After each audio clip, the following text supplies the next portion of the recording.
নমস্কার, আমি রূপা দেব। এসে গেছি রূপার গল্পবেলায় একটি অন্যরকম গল্প নিয়ে। আমার আজকের গল্প অসুখ। রচনা সৌমি গুপ্ত। ভিড়ে ঠিক ঠিক করছে হসপিটাল চত্বর। পুরনো আমলের বিল্ডিং বলে বাইরের গরমটা এখানে এসে জাঁকিয়ে বসতে পারেনি। 10-12টা চেয়ার সামনের লনটায় পাতা। সবার জায়গা হয়নি। ঠেসে ঠুসে বসেও রুগীরা কেউ কেউ শুয়ে পড়েছে মাটিতে। মিলি তমালকে একটু সরতে বলল। ভারী ব্যাগটা কাঁধ থেকে নামিয়ে রাখলো একপাশে। ছোটখাটো শরীরটা যতটা পারল ঝুলিয়ে বসলো এক কোণে, তমালের পাশে। তমাল এলিয়ে পড়ছে ওর গায়ে। অবসন্ন শরীর, গালের পাশ দিয়ে পেয়ে আসা কষ্টা সুতির রুমাল দিয়ে মুছে দিল মিলি। একটু বাঁ দিকে ঝুঁকে ব্যাগটা এগিয়ে নিল মিলি। ছোট্ট একটা থার্মোফ্লাক্স বের করে তমালকে ধরে সোজা করে বসালো। তমাল খুব ক্লান্ত চোখ দুটো মেলে ধরল ওর দিকে। মিলি শাড়ির আঁচল দিয়ে ওর কপালের ঘাম মুছিয়ে দিতে দিতে বলল, অনেকক্ষণ হলো খালি পেটে আছো, নাও একটু হরলিক্সটা খেয়ে নাও। তমাল গলা থেকে জড়ানো স্কার্ফটা আস্তে আস্তে খুলে ফেলল। বাঁদিকের গাল থেকে গলা পর্যন্ত লম্বা আড়াআড়ি কাটা। একদিকের গাল তুবড়ে গেছে যেন। কথা বলতে গিয়ে আরো গর্ত হয়ে যায়। গরমটা আজ পড়েছেও মারাত্মক, একেবারে ভ্যাপসা। তীব্র রোদ বাইরে। তমালের গায়ে ঘামের উৎকট গন্ধ, আর তার সঙ্গে মাড়ি থেকে যে কষ বেয়ে আসছে তার গন্ধটাও ভক করে লাগলো নাকে। তমালেরই গা গুলিয়ে উঠল। মিলি নির্বিকার। ফ্লাক্স থেকে গরম হরলিক্স ঢালছে, ফুঁ দিচ্ছে একটু একটু করে। তমালের দিকে এগিয়ে দিচ্ছে। তমাল ঢক করে খেতে গিয়ে ফেলছে প্যান্টে, বুকে, শার্টের কাছে। মিলি মুছিয়ে দিচ্ছে তেমনি নির্বিকার ভাবে। মাঝে মাঝে তমালের খুব রাগ হয়। এত ধৈর্য কেন মেয়েটার? এত মমতা দেখানোর কারণ কি? এতটুকু রাগ নেই, ঘেন্না নেই। মাসের পর মাস, দিনের পর দিন একভাবে দৌড়ে যাচ্ছে তমালকে নিয়ে। আশ্চর্য হয়ে যায় তমাল। দেখে মনে হয় করুণা করছে ও তমালকে। কতবার তো মাঝরাতে ঘুম ভেঙে গেলে অপলক দৃষ্টিতে তাকিয়ে দেখেছে মিলিকে। ক্লান্ত হয়ে ঘুমোচ্ছে, হাঁ করা মুখটা। শরীরে খিদে নেই ওর। আজ তো 2.5 মাস হলো টানা। কাছে ঘেঁষতে পারে না মিলির। জ্বালা তো কম ছিল না ওর শরীরে। তমালকে আঁচড়ে খামচে রক্তাক্ত করত ওই সময়। সেই আগ্নেয়গিরি হঠাৎ শান্ত হয়ে গেল কি করে? সেই অঙ্ক মেলাতে গিয়ে হতাশা ঘিরে ধরে তমালকে। শুধু ওর জন্যই তো মিলি দিনের পর দিন দৌড়চ্ছে। কি গো, খাও, ঠান্ডা হয়ে যাচ্ছে। তমাল চুমুক দিল। উল্টো দিকে একজন মাঝবয়সী মহিলা বসে ওদের দেখছে। রোগী নয় বলেই মনে হলো তমালের। পেশেন্টের বাড়ির লোক হবে হয়তো। মিলি ফ্লাক্সটা আবার খুলল। গরম ভাব বেরিয়ে এলো। হরলিক্সের গন্ধটা নাকে এসে ঝাপটা মারতেই গাটা গুলিয়ে উঠল মিলির। ভেতর থেকে কি যেন বিদ্রোহ করে উঠল। ও চটজলদি ঢাকনায় রাখা গরম তরলটুকু তমালের হাতে দিয়ে ঢক করে গ্লাসটা রাখল মেঝেতে। তারপর মুখে হাত দিয়ে আঁচল ধরে দৌড়ে ছুটে গেল কোণের সিঙ্কের দিকে। এক্ষুনি সব তালগোল পাকিয়ে উঠে আসতে চাইছে। তমাল অবাক হয়ে দেখল, কই এতদিন তোর পাশে থেকেও মিলির এত ঘেন্না লাগেনি, আজ এখন হঠাৎ এই সময়? তমাল কুঁকড়ে গেল। এই হয়, একটা সময়ের পর অপ্রয়োজনীয় মানুষ বমির সঙ্গে উগড়ে ফেলে দেওয়ার মতোই হয়। বুকের ভেতরটা জ্বালা করছে রীতিমতো, গলার কাছে একটা দম চাপা কষ্ট হচ্ছে আচমকা। সামনের ভদ্রমহিলা এখনো তেমন এক দৃষ্টিতে তাকিয়ে আছে ওর দিকে। তমাল কোণের দিকে তাকিয়ে দেখল মিলি চোখে মুখে ঘাড়ে জল দিয়ে এগিয়ে আসছে। কেমন ক্লান্ত লাগছে ওকে। কেন করছে এত? ওর তো কেউ নেই। কেউ না থাকা জীবনে মিলি কেন সর্বস্ব দিয়ে ওকে আঁকড়ে ধরতে চাইছে? কাচের ভারী দরজা ঠেলে এলো একটা লোক। তমাল সরকার, ডাক পড়ল তমালের। মিলি তমালকে ধরে ধরে 17 নম্বর বেডে শুইয়ে দিল। কেমোর ডাক্তার এসে হাতে চেটোর একটা চ্যানেল করে দিয়ে মিলির উদ্দেশ্যে বলল, খাবার জল দিয়ে যান, কেমো দিতে দেরি হবে, 2 দিনের পেশেন্ট জমে আছে, দেখতে পাচ্ছেন তো, খাবার কিন্তু এখানেই দেয়া হবে। মিলি এসির ঠান্ডা হাওয়ায় তমালকে দেখল, শীতে জড়সড় হয়ে শুয়ে আছে। পায়ের কাছে সাদা চাদরটা ওর গায়ে চাপিয়ে দিল। স্যার, ও তো সলিড খাবার খেতে পারে না। একটু বিরক্ত হলেন ডাক্তারবাবু, ফাইলে সব লেখা আছে, দেখেই খেতে দেয়া হবে। আপনি বাইরে গিয়ে বসুন। তমাল দেয়ালের দিকে তাকিয়ে মিলি কপালে হাত বুলিয়ে দিয়ে বলল, কিছু দরকার হলে বলো, আমি বাইরেই আছি। 1 বোতল জল কিনল মিলি, ঠান্ডা, গলায় ঢালল। যাক, এবার একটু শান্ত হলো ভেতরটা। বেঞ্চগুলো একটু ফাঁকা হয়েছে, এক ধাপে অনেকগুলো পেশেন্টের ডাক পড়েছে। মিলি তমালের জায়গায় এসে বসল। উল্টো দিকের ভদ্রমহিলা ওর দিকে তাকিয়ে হাসল একবার। বর? মিলি হেসে উত্তর দিল, হ্যাঁ। কোথায় হয়েছে? গালে। মিলি চিড়ে ভাজার একটা প্যাকেট কিনেছিল, দাঁত দিয়ে ছিঁড়ে ফেলল। অপারেশন হয়েছে? হ্যাঁ হয়েছে। মিলি চিবোতে শুরু করলো। একটু ভালো লাগছে এতক্ষণে। আমার ছেলের হয়েছে, গলায় 13টা কেমো হয়েছে, এখনো 12টা বাকি। রেডিয়েশন চলছে, শরীর দেয় না আর। অপারেশন হয়নি। বড়সড় হাই তুলল ভদ্রমহিলা। বুঝতে পারলে কি করে? আবার জিজ্ঞেস করলো মিলিকে। মিলি অন্য হাতে ধরে রাখা মোবাইলটা অন করলো। এই মাস 3 আগে গুটখা খেত যে খুব, গালে একটা আবমতো হয়েছিল। নার্সিংহোমে নিয়ে গেলাম, জলের মতো টাকা বেরিয়ে গেল টেস্ট করাতে। বারবার বায়োপসি হচ্ছিল, ঘা হয়ে গেল ওই জায়গায়। তারপর এখানে দেখাতেই তো ধরা পড়ল। চেনাশোনা ছিল, 2 দিনের মধ্যে অপারেশন। তার 21 দিনের মাথায় কেমো। 20টা রেডিয়েশন নিল, এখনো 25টা বাকি।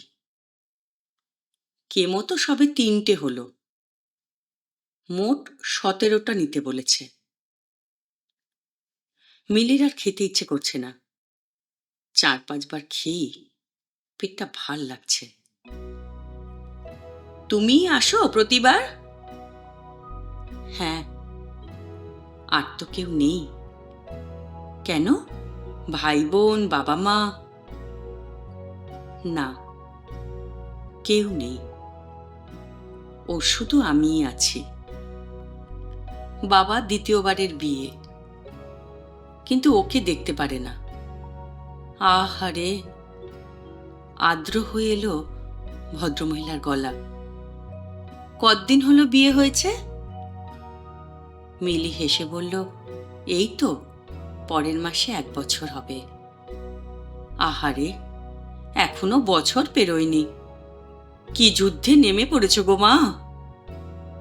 মিলি উত্তর দিল না। চোখ বন্ধ করে বলল, এমন ছিল না গো, রাজপুত্রের মতো দেখতে ছিল। রূপ দেখেই তো প্রেম হয়েছিল। ঝাঁকড়া চুল, কটা চোখ, ধপধপে গায়ের রং। বারণ করতাম তখনই, গুটকা, পান মশলা এসব বারণ করতাম। শেষে তো এই দাঁড়ালো। এখন কেউ নেই, ছোট থেকে মা মরা। আমি না দেখলে কে দেখবে? রোগে ভুকে ভুকে, ওষুধ খেয়ে, যন্ত্রণায় মানুষটা কেমন একেবারে খিটখিটে হয়ে গেছে। ভদ্রমহিলা জল খেল। হ্যাঁ গো, ব্যথা ছিল। প্রথম দিকে আমার ছেলে তো বুঝতেই পারেনি, পরে যখন বুঝলো অনেকটা দেরি হয়ে গেছে। এখন তো ঢোক গিলতেও যন্ত্রণা। কি করে বুঝলে তুমি? হোঁচট খেল মিলি। মোবাইলটা হাতে নিয়ে উল্টো দিকের মহিলার মুখোমুখি ধরল সে। এই দেখুন, বিয়ের পরের ছবি। সাদা নীল টি শার্ট, ফর্সা গায়ের রং, সানগ্লাস পরা ছেলেটিকে দেখলে বোঝাই যায় না এই মেয়েটির পর, যে কিনা এক্ষুনি কেমনিতে ভেতরে গেল। রোগা, শীর্ণকায়, চোখ দুটো বেরিয়ে এসেছে, গালের হাড় উঠে এসেছে, একদিকের গাল বেঁকে গেছে অপারেশনের দরুন। মিলি ছবিটা দেখলো ভালো করে। তমালের চেয়ে ও 5 বছরের ছোট। কলেজে ফার্স্ট ইয়ারে পড়ত। সাইকেল নিয়ে ওর পিছন পিছন প্রায় দিনই আসতো তমাল। ফোন নম্বর নিয়েছিল, ফোন করত। জোরাজোরি করেনি কখনো, এমনিই গল্প করত। নিজের জীবনের কথা বলতে চাইতো পুরোটা। মিলি শুনত। এরকম শুনতে শুনতে আর জানতে জানতে পুরোটা জানার আগ্রহ কখন যে ভালোবাসায় পরিণত হলো মিলি নিজেও বোঝেনি। 3 বোন ওরা। বড় দিদির বিয়ে হয়ে গেছে। মেজ দিদির একটা পা পোলিও আক্রান্ত। বাবা মিলে চাকরি করে। খুব ভালো না হলেও অভাব ছিল না ওদের। তবু তমালকে ওর বাবা মা মেনে নেয়নি। তমাল একটা কোম্পানিতে সিকিউরিটি গার্ডের কাজ করত। কসবায় ব্রিজের পাশে ওর দিদার বাড়ি। তমাল একদিন অটো করে নিয়ে গিয়েছিল। সেদিন বৃষ্টি পড়ছিল খুব। ভিজতে ভিজতে গিয়েছিল অ্যাসবেস্টাসের ছাউনি দেয়া 2 রুমের বাড়িতে। ছিমছাম, দারিদ্র্যের চিহ্ন স্পষ্ট। কাঁচা ড্রেনের গন্ধ, কুলকুল করে বয়ে চলা নোংরা জল, উঠোনময় শ্যাওলা। তমাল একটা গামছা এনে বলেছিল, নাও মুছে নাও, তুমি তো একেবারে ভিজে গেছো। ফ্যান চালিয়ে দিই? ইস, সালোয়ারটা পুরো ভিজে গেছে, ঠান্ডা লেগে যাবে তো। বাড়ি ফিরে মিলে বুঝেছিল তমালকে ছাড়া আর কোনো গতি নেই ওর। বাড়িতে জানিয়েছিল। যথারীতি অশান্তি, ঝামেলা। 3-4 মাস কি কষ্ট করেছে মিলে যোগাযোগ রেখেছিল তমালের সঙ্গে। 2 দিন পর কালীঘাটের মন্দিরে গিয়ে ওরা বিয়ে করেছিল। সেদিনও বৃষ্টি ছিল। শ্রাবণের কলকাতা ভেসে গিয়েছিল সেদিন। চৌকাঠে চৌহদ্দিতে পা দিতে পারিনি মিলি। ঘর থেকে বের করে দিয়েছিল ওর বাবা। নোংরা গালাগালি দিয়ে বলেছিল, হাড়হাবাতের দল, কোথায় ভাবলাম মালিকের ছেলের সঙ্গে ছোট মেয়ের বিয়ে দিয়ে মেজো মেয়েটার চিকিৎসা করাবো। বেরো বেরো বলছি পোড়ারমুখী, বিয়ে করে এসেছে, কোনো দিন ভালো হবে না তোর, কোনো দিন না। বেরো, বিদায় হ এখান থেকে। কান মাথা ঝাঁঝা করছিল মিলির। তমাল মাথা নিচু করে মিলির হাত ধরে চলে এসেছিল বাইরে।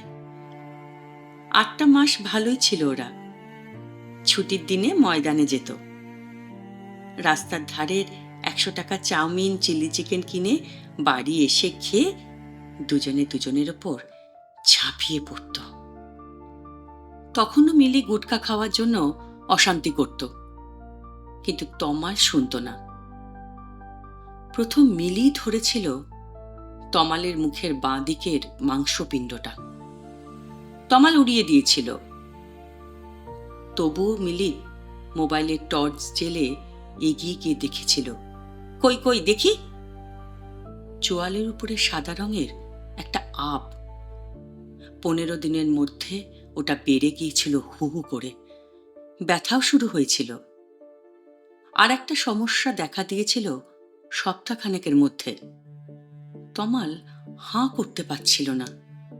হাঁ করতে গেলেই যন্ত্রণা, মুখটা বেঁকে যাচ্ছিল, ওজন কমছিল তার সাথে। তারপর থেকে তো চলছে লড়াই, অপারেশন। ভদ্রমহিলা এখনো জেগে মিলির দিকে তাকিয়ে জিজ্ঞেস করে, দেরি আছে বলল?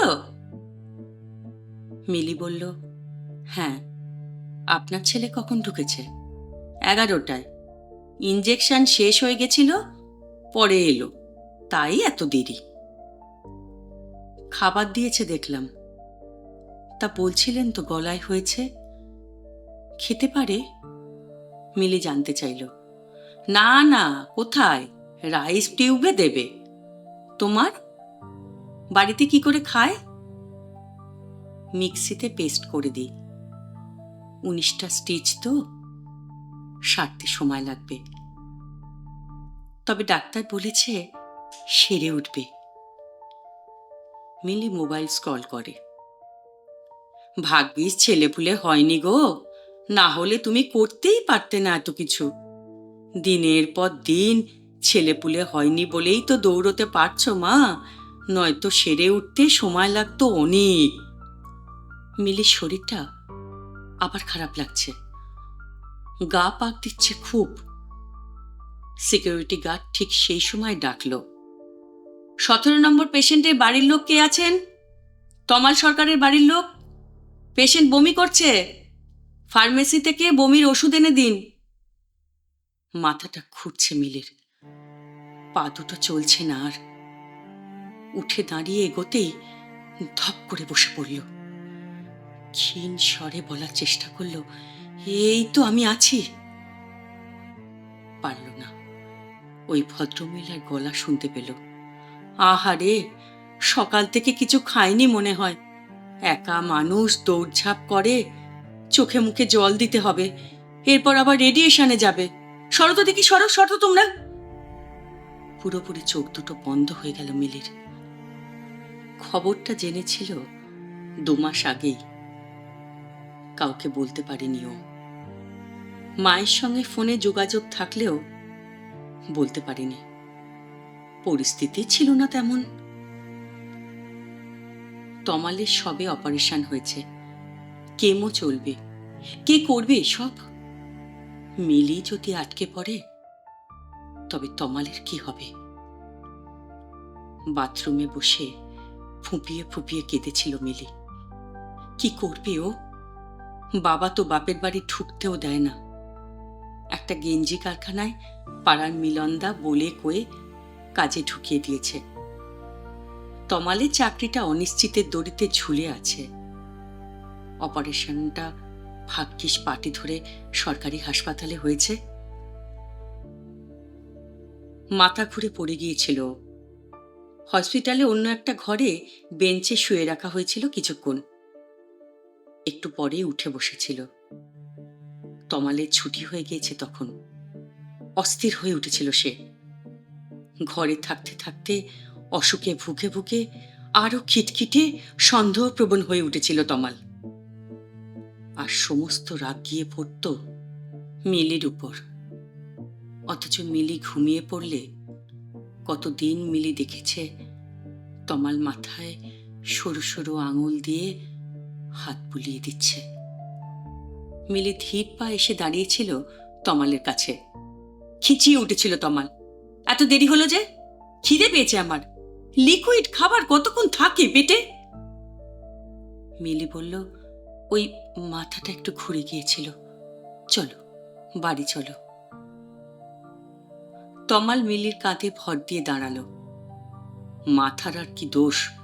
কতবার তো বলি ছেড়ে দাও আমাকে, নিজের জীবন নিয়ে ভাবো। তা নয় একটা মরা মানুষকে টেনে হিঁচড়ে নিয়ে যাওয়া। মিলি জানে কি প্রচন্ড নিরাপত্তার অভাব বোধ করলে বিপরীতধর্মী কথা বলে মানুষ নিজের জায়গা ও নিরাপত্তাটুকু নিশ্চিত করতে চায়। মিলি হাসল, উত্তর দিল না। ডাক্তারের কাছে এসে বলল, স্যার একদম ঘুমোতে পারে না, যন্ত্রণায় ছটপট করে, ঘুমের বড়ি একটু লিখে দিন না। প্রেসক্রিপশন নিয়ে ট্যাক্সি ধরল ওরা। রেডিয়েশনটা আজ আর নেওয়া হয়নি। শরীরটা সায় দিচ্ছিল না কিছুতেই। এবার একটা ডিসিশন নিতেই হবে। আজ মেজ দিদিকে ফোন করবে ও। মেজ দিদি একবার অ্যাবর্শন করিয়েছিল। পাড়ার রমেনদার সঙ্গে সম্পর্ক ছিল। পরে রমেনদা কিছুতেই মেনে নেয়নি। মাকেও জানায়নি ও। শুধু মিলি জানত। রমেনদাই ওষুধ এনে দিয়েছিল। প্রচুর ব্লিডিং হয়েছিল মেজদির, মনে আছে। মেজদি একমাত্র বলতে পারবে। নিজের মনকে বুঝিয়েছে তমাল সুস্থ হয়ে উঠবেই। তমাল থাকলে ও আবার মা হবে। আপাতত এখন একদিন হসপিটালে যেতেই হবে। 3 মাস হয়েছে কি এখনো? না মনে হয়। ওষুধে নেমে যাবে না?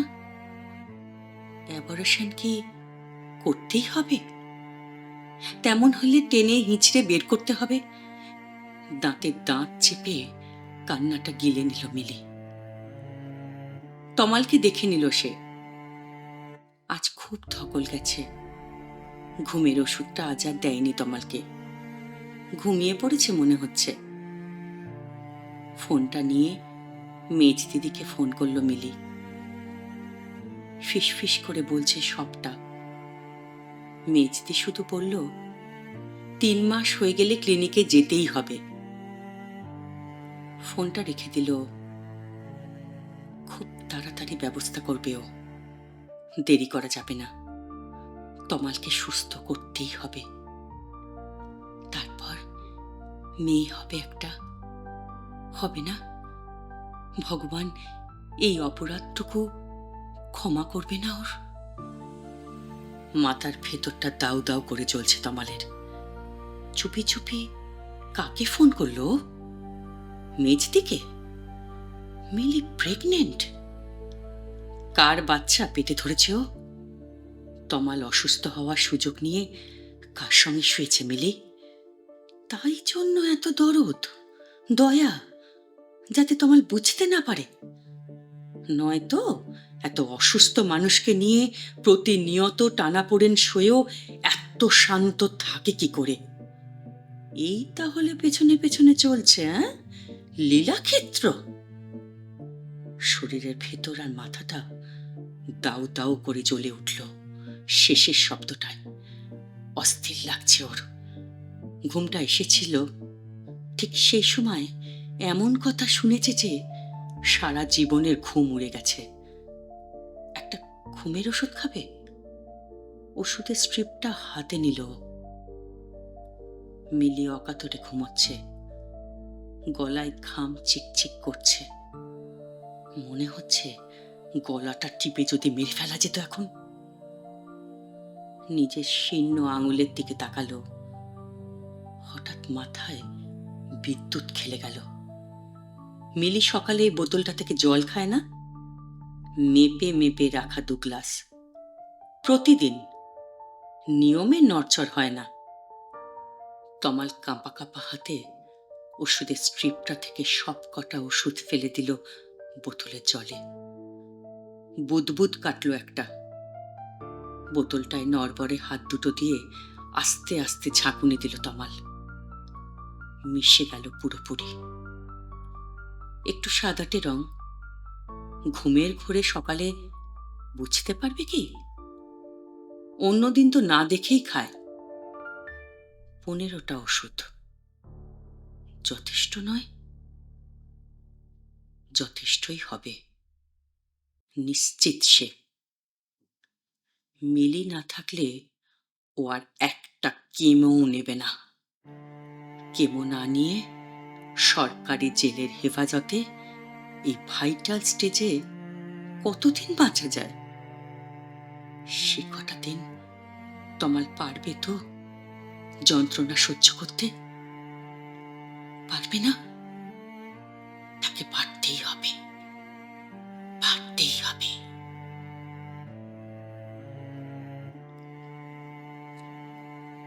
শুনলেন তো আজকে গল্প? যদি ভালো লেগে থাকে সাবস্ক্রাইব করবেন আর বেল আইকনটা একবার প্রেস করে দেবেন। তাহলে চলি।